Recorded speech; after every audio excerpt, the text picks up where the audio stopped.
ইহা এক মঙ্গল দেয়। শ্রবণ করলেই হৃদয়ের মধ্যে সমস্ত অমঙ্গল চিরতরে দূরীভূত হয়ে যায়। যখন সমস্ত অমঙ্গল দূরীভূত হয়ে যায়, নষ্ট প্রায় সহজে দুরিন্দম ভাগবত সেবা।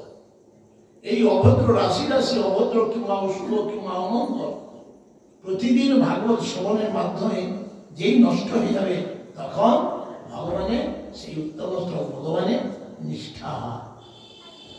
আমাদের ভগবানের প্রতি নিষ্ঠা নেই কেন? আমাদের হৃদয়ে তার প্রতি প্রীতি হয় না।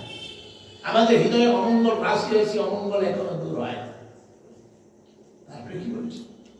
যখনই ভগবানের নিষ্ঠা এবং ভক্তি হবে, তখন রজ তম ভাব, কাম, লোভ আদি যারা আমাদের ইন্দ্রিয়কে সদা সর্বদা বাধ্য করে রেখেছে, তখন সেই কামনা থাকবে ভক্তের হৃদয়ে, সেই ক্রোধ থাকবে, কিন্তু তার দ্বারা তারা প্রভাবিত হবে না।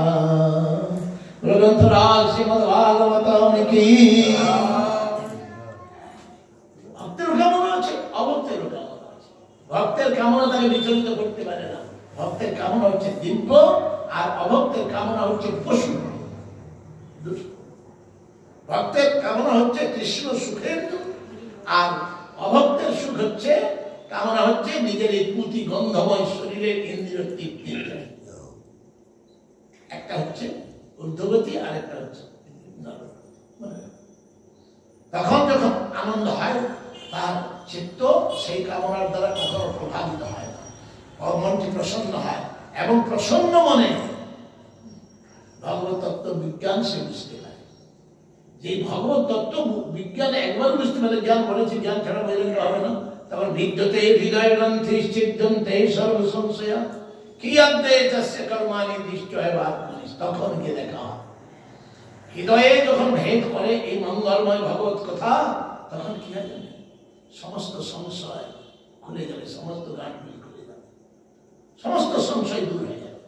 তখন নিজেকে আমরা দেখতে পাবো, আর নিজের হৃদয়ে যে অজ্ঞাত বন্ধু আছেন তার সাক্ষাৎকার। তাই সমস্ত সাধুগণ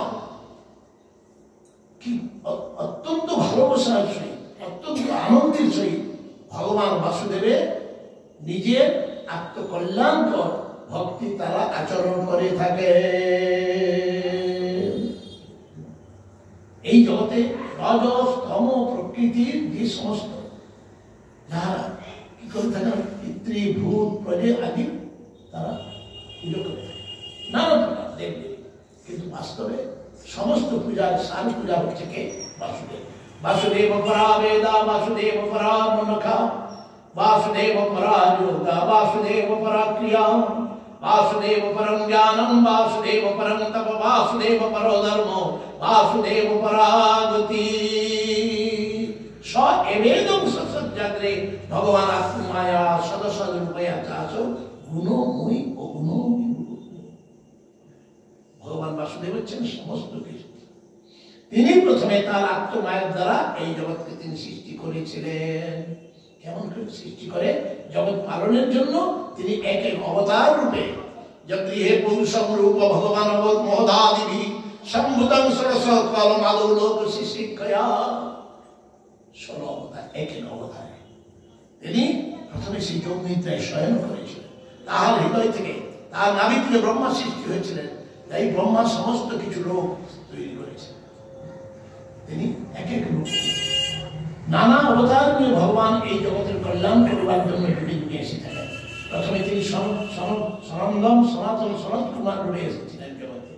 দ্বিতীয় তিনি এসেছিলেন রসাতলে, এই পৃথিবী চলে গিয়েছিল, তিনি এসেছিলেন শৌকর মানে বরাহ রূপে এসেছিলেন। তৃতীয় তিনি এসেছিলেন দেবর্ষি নারদ রূপে, চতুর্থে নরনারায়ণ ঋষি রূপে, পঞ্চমে কপিল রূপে, ষষ্ঠে অত্রি অনুসূয়া পুত্র,